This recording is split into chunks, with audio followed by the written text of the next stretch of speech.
I'm having chats with myself like, yeah, mama, I made it. Before I paid dues, I had to ponder the payments. Honest with the statements, Teflon, you can check the texture. The true serum ain't nothing but the devil's nectar.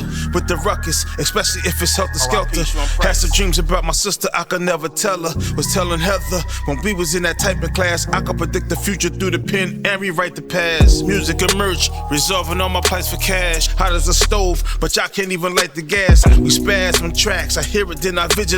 You ain't got no cake, but still you want split the pie. The realest ride, talking in that street sense. I'm always offensive, so a nigga stay on defense.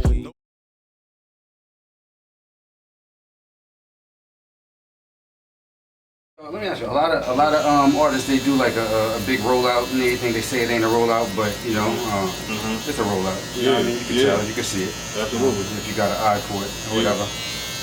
You never do a rollout. Nope. Tell me why. I just really don't even think about it, bro. I just drop music. Just drop music, yeah, and let it do what it do. You know what I mean? Is that because you're trying to deviate away from the norm, or is it because you know you love the music more than you love the bullshit behind it? I love the music more than I love the bullshit. Way more. You know what I mean?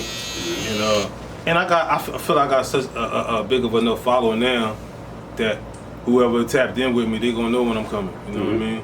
So, and that's evident by yesterday. What's more important to you, the music? I mean, the lyrics, or is it the message in the lyrics? What I mean by that is like, you know, you put lyrics down on paper, put lyrics down on wax, and they might sound dope or whatever like that, and they come off dope. But what's more important, the message that you got in it, or is it the lyrics in itself? Just kind of love it. It's for me, it's a combination. Like, cause I always try to have some sort of message in my joint, you know what I mean? I'm very cognizant of my content, you know what I mean? And so that's very important to me, but also these lyrics are super important to me. That's why I do this shit, cause I be feeling like lyricists, like I like listen to a lot of lyricists, so I'm I try to be very lyrical as well, and so that shit is super duper important to me. Super duper. In the past couple years, Lyrics has stacked his catalog with project after project. His work ethic can be compared to the likes of Tupac Shakur, for he has multiple bodies of work in a short period of time. Judy's Boy, 2019, started it all. Dollar and a Dream Reloaded, 2020. Then he came back in 2021 with 3 joints, Teacher and a Student, Dollar and a Dream 3, and The Purple Notebook. 2022, he came back and brought us Semaj Gnol, the present project. What's interesting, he keeps certain people in the circle and they all contribute in their own respective way. Take the guy cutting his hair, for example. That's Zay Media, a man of many talents, esteemed author, with a couple books under his belt, podcaster, barber, graphic designer. He's done all of Lyric's album cover artwork. He's also an awesome chef. They say it takes a village.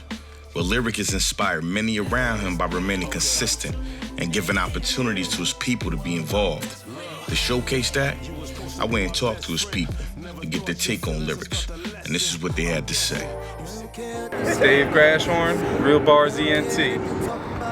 These past 2 years in particular, with all the videos and projects that he's been able to accomplish in a 24-month period, has culminated to this, Semaj Gnol. So you listened to the project already?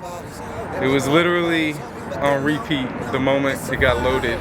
And I already had a few of the tracks, so I just had to complete the album. Right. And then the rest was on repeat. We got Ray Vibes coming in on a little skit. Okay. It was some nice pieces of the puzzle. He had his girls on the voicemails. It was right. Okay, it's a good project.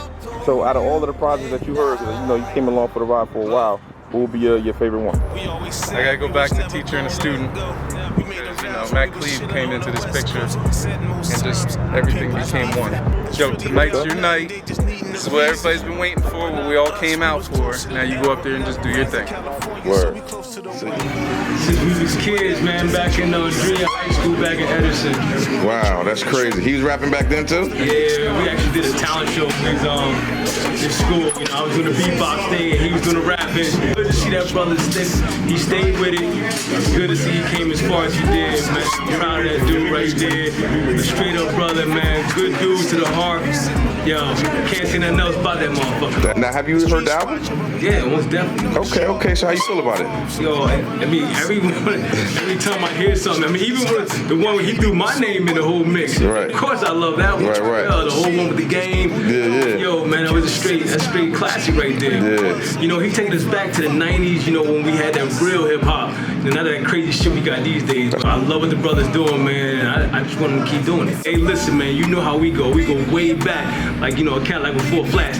But you know what I'm saying? Yo, keep doing what you're doing, brother. You know what I'm saying? I'm gonna always support you. Anything you need, you know where I'm at. Word. One. Ali Red, they call me Ali. You know, I had met him whatever years back, and I was talking. He's like, yeah, you rhyme? I said, yeah, man, I rhyme. I said, well, I used to rhyme. Rap. I said, I hung it up when I heard Nas and he dropped that Illmatic song. It was over. Right. And he was like, well, how you say it was over? I said, man, the level that he was on, like, damn. He was like, yeah, I be spitting a little bit. I'm like, let me hear it. So he spit, I hear him, I heard him. And I was like, yo. And he was like, what? I was like, yo. Let me hear something else. So I listened to him, I was like, nah, bro. You supposed to be taking this craft right here that you got a special talent. And you supposed to take it to the next level. And he was like, you think? I was like, yeah. He's like, it's just my hobby. I was like, nah, this ain't a hobby for you. This is like artistry. Right now, what you're listening to a recreation of how hip hop was and how it started. And you can hear where as though he's not settling to be second. He wants to be the best. You can hear how he's storyline. You can hear how the wordplay. You can hear the triple, the double, the quadruple, entendres. I mean, like, you're talking about KRS-One and philosophy. You're talking about Jay-Z and rhymecraft. You're talking about Biggie and pop and poetry and verbiage. Yeah, what up? You know, so this is what we're trying to give you, and I believe that he has more to come. That's dope. Me and him have deep conversations every day, man. His mother is a great inspiration in his journey, and there's a lot of things that he wants to utilize from hip-hop and give awareness to different things as far as cancer and breast cancer.